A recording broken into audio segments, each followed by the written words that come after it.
Bem-vindos ao PapoCast, o seu podcast de história. Hoje vamos falar sobre o assalto contra aposentados e pensionistas do INSS. Um rombo bilionário.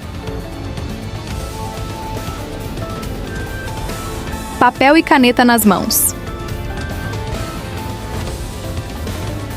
Vamos lá? Uma viagem de luxo para Dubai, depois uma passagem por Paris e, na sequência, alguns dias em Lisboa. Tudo isso num espaço de menos de 12 meses. E quem está pagando a conta dessa turnê europeia e no Oriente Médio? Um aposentado que mora lá no interior do Maranhão e que acabou de ter uns R$50 descontados da aposentadoria dele de um salário mínimo. Detalhe, sem nunca ter assinado um papel autorizando isso. É o tipo de contraste que, olha, parece roteiro de ficção, sabe? Mas está rigorosamente documentado nas fontes que a gente está analisando hoje. Exato. Bom, boas-vindas a quem nos escuta para mais um mergulho profundo. E a pilha de fontes que a gente tem na mesa hoje é pesada, mas absolutamente fascinante. A gente está cruzando relatórios de auditoria da CGU, que é a Controladoria Geral da União, dezenas de horas de transcrições da CPMI do INSS, reportagens investigativas gigantes de portais como G1, Folha, Poder 360. E não para por aí, né? A gente tem também dados de participação pública lá do portal E-Cidadania e propostas econômicas da FIP e do MBL. Isso. A nossa missão aqui hoje é desvendar como um esquema fraudulento conseguiu desviar bilhões de reais de aposentados super vulneráveis, analisar a tempestade política que se formou em torno disso e depois dar um passo para trás. Ampliar a lente para entender a crise sistêmica trilionária que ameaça o futuro da Previdência no Brasil. É porque o que as fontes revelam não é só uma falhazinha de segurança. A fraude das viagens para Dubai, ela é só o sintoma visível de um colapso estrutural muito maior. Certo. Então vamos desempacotar isso. Porque para entender a crise da Previdência, a gente precisa primeiro olhar para o ralo por onde o dinheiro está vazando hoje. Imagina a sua conta bancária vazando alguns reais todo mês, sem você notar. Agora multiplica isso por 6 milhões de pessoas. Como é que associações de fachada conseguiram penetrar num sistema federal? Bom, a brecha não foi um ataque hacker cinematográfico, sabe? Foi puramente burocrática. Eles exploraram uma fragilidade no sistema. Entre 2019 e 2024, existiu um mecanismo chamado Acordo de Cooperação Técnica. A ideia original lá nos anos 90 era até boa. Era permitir que os aposentados pudessem se associar a sindicatos para ter plano de saúde mais barato, assistência jurídica, e o valor da mensalidade era descontado direto na folha de pagamento do INSS. Ou seja, o dinheiro nem passava pela conta bancária da pessoa, já caía direto para a associação. Perfeitamente. O INSS funcionava como um cobrador automático. O problema é que a máquina pública se digitalizou, mas os protocolos de segurança não. O sistema permitia que essas associações enviassem lotes gigantescos de cadastros novos. Sem checar nada. Basicamente, o INSS processava confiando na entidade, sem exigir, por exemplo, uma verificação em 2 etapas, uma biometria ou um clique lá no aplicativo gov.br confirmando o desconto. É como deixar a chave mestra de um condomínio inteiro na mão de um prestador de serviço terceirizado e não botar nenhuma câmera no corredor. Eles simplesmente começaram a mandar milhares de assinaturas falsas e o sistema engoliu. Exatamente. E a escala disso fica bizarra no trabalho de campo da CGU. Os auditores foram para a rua e entrevistaram 1.273 beneficiários. O resultado: 97% falaram que nunca autorizaram filiação nenhuma. Nossa! E em alguns municípios do Nordeste, tipo no Maranhão e no Piauí, 60% dos aposentados sofreram a fraude. 60% de uma cidade inteira. Isso mostra que os fraudadores focaram exatamente nos mais vulneráveis, né? Pessoas que não têm o hábito de checar aplicativo de banco. É muita malícia. Mas aí volta pro absurdo de Fortaleza. 2 entidades de fachada operando no mesmo endereço. e a presidente de uma delas bancando 33 viagens internacionais. Paris, Dubai, Lisboa, supostamente gerindo uma ONG para idosos. E quem operava isso por trás das cortinas, segundo a Polícia Federal, era o Antônio Carlos Camilo Antunes. O famoso careca do INSS. Isso. Ele era um lobista que tinha procuração com plenos poderes para representar várias dessas entidades ao mesmo tempo. Em só 5 meses, ele movimentou 24,5 milhões de reais. Caramba! Mas vem cá, um esquema dessa magnitude, movimentando 24 milhões em meses, não opera num vácuo. Isso exige algum tipo de facilitação interna. E, inevitavelmente, atrai os holofotes do Congresso Nacional, o que nos leva à CPMI do INSS. Que foi onde o fogo cruzado político começou de verdade. Exato. E aqui eu preciso fazer uma pausa, um aviso mandatório para quem está ouvindo a gente.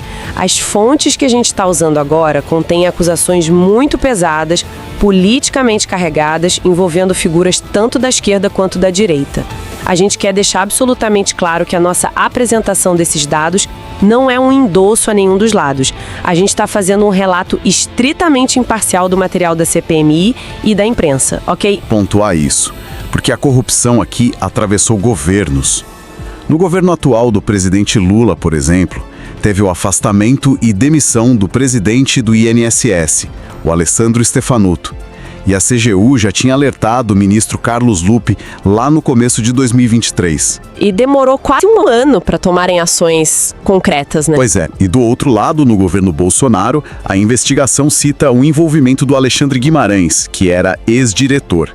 Já o senador Rogério Marinho tentou argumentar na CPMI que foi no governo Bolsonaro que eles tentaram dar transparência para o setor com um decreto em 2020. Mas o que realmente explodiu na CPMI, o grande caso, foi o do Lulinha, o Fábio Luiz Lula da Silva.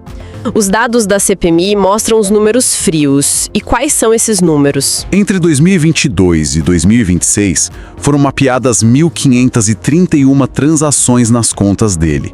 Ele movimentou 19,5 milhões de reais no total. E teve a história do repasse do pai, certo? Sim, dentro desse valor tem 721 mil reais de repasses diretos do presidente Lula. E aí é que as narrativas entram em choque.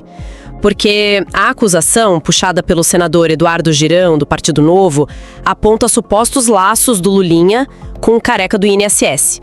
Eles alegam repasses de 25 milhões, uma empresa oculta em Portugal, e focam muito no fato de terem viajado no mesmo voo comercial. Só que a defesa do Lulinha bateu de frente. Eles repudiam totalmente a relação com as fraudes.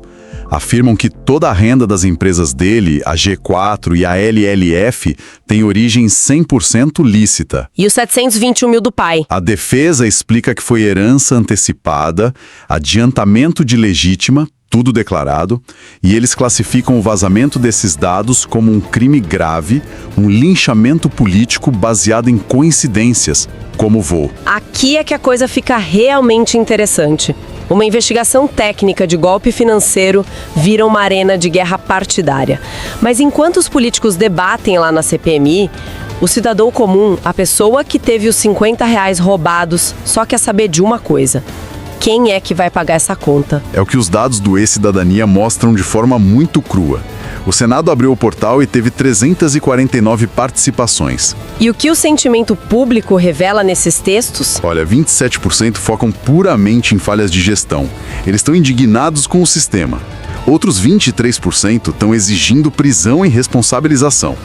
Mas o que é fascinante aqui é que a população rejeita com todas as forças que o dinheiro dos impostos pague esse ressarcimento. Eles querem que os fraudadores paguem. Justíssimo. Mas tem dinheiro apreendido suficiente para isso? O que a Polícia Federal conseguiu pegar? O tesouro apreendido impressiona. Eles confiscaram 1,7 bilhões de reais em dinheiro vivo, 61 carros de luxo e 141 joias.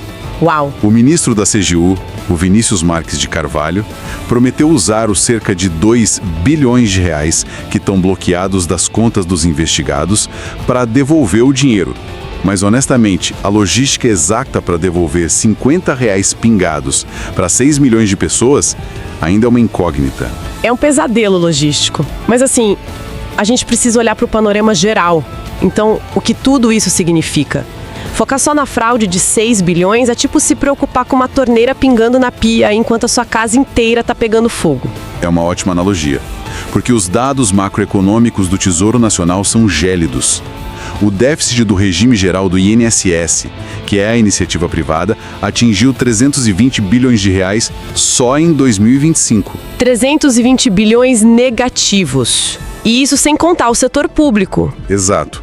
Se você soma o rombo dos servidores públicos, que é mais 62 bilhões, e dos militares, com 53 bilhões, o rombo total da Seguridade passa de 436 bilhões de reais no ano. É insustentável. Como a gente chegou nesse nível? O ex-presidente do INSS, citado nas fontes de Leonardo Rolim, explica bem. O Brasil está envelhecendo rápido demais. Nosso sistema é de repartição. Quem trabalha hoje paga a conta de quem está aposentado hoje. É o esquema do restaurante, né? Quem tá lá dentro comendo tem a conta paga por quem tá na fila lá fora. Só que a fila lá fora tá encolhendo, nascendo menos gente e o pessoal lá dentro tá vivendo mais. Isso mesmo. E a cada R$1 de aumento no salário mínimo, a despesa do governo sobe em quase 400 milhões de reais automáticos. Quanto mais a gente demora para agir, mais amargos vão ser os remédios. Tá, e o que pode ser feito? Existe solução real na mesa que não seja só cortar direitos do trabalhador? Tem uma proposta que as fontes detalham da FIP e apoiada pelo MBL, encabeçada pelo professor Hélio Zilberstein. A crítica deles é duríssima. Eles dizem que o sistema atual é uma pirâmide que escraviza os mais jovens e pobres para financiar a elite do funcionalismo público, o padeiro, banco, o juiz. Nossa, é uma disparidade absurda. E qual é a proposta deles para mudar isso? Eles dividem em 4 pilares. O primeiro é a RBI, a Renda Básica do Idoso. Basicamente R$500 para qualquer brasileiro acima de 65 anos. Chegou na idade, o Estado te dá o básico para não passar fome. Isso até acaba com aquela fraude das associações, porque sendo universal pela idade, não precisa de burocracia, cadastro e ONG de fachada validando nada. Mas e os outros pilares, já que R$500 é muito pouco? O segundo pilar é o BCR, Benefício Contributivo por Repartição.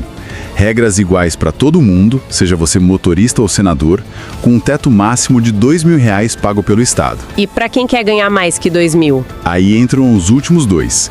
O terceiro é o novo FGTS. Eles propõem o fim do modelo atual, onde o governo retém 8% com rendimento abaixo da inflação. A ideia é fundir isso com o seguro-desemprego em fundos privados escolhidos pelo próprio trabalhador. Ah, entendi. Fica no nome da pessoa rendendo juros reais. Exato. E o quarto pilar é a capitalização voluntária, que é uma previdência complementar patrocinada para quem quer se aposentar com valores mais altos. Se a gente conectar isso ao panorama geral, vê que enquanto a CPMI está focada no crime de hoje, essas propostas tentam salvar o sistema da falência matemática das próximas décadas. É verdade. Bom, fazendo uma síntese da nossa jornada aqui. A gente começou lá com as viagens luxuosas pagas com centavos roubados de aposentados, passamos pelas trincheiras de guerra partidária lá em Brasília na CPMI e terminamos encarando esse monstro demográfico e financeiro do futuro do Brasil. É um quadro que mostra que o desafio vai muito além de prender quem roubou. É sobre reconstruir o sistema inteiro. Sem dúvida. O que me deixa com um pensamento final super provocativo para quem está acompanhando a gente. Pensa o seguinte: um sistema federal gigante que guarda os dados das pessoas mais vulneráveis do país foi violado com uma facilidade absurda por ONGs de fachada, usando arquivos de assinaturas falsificadas. A verdadeira crise do INSS não é só matemática ou financeira. Não seria também um colapso fundamental da nossa confiança digital no Estado? É uma boa pergunta. Né? Porque se o Estado não consegue proteger um centavo no contra-cheque de um aposentado hoje, como é que a gente vai confiar a ele a gestão das nossas vidas, da nossa identidade, nessa era de inteligência artificial e dados abertos? É algo para se pensar. Bom, eu agradeço demais a companhia de todos e mais esse mergulho profundo pelas nossas fontes. Até a próxima. Gostou? Então não se esqueça de curtir, compartilhar e seguir nosso canal para ver mais temas de história como esse.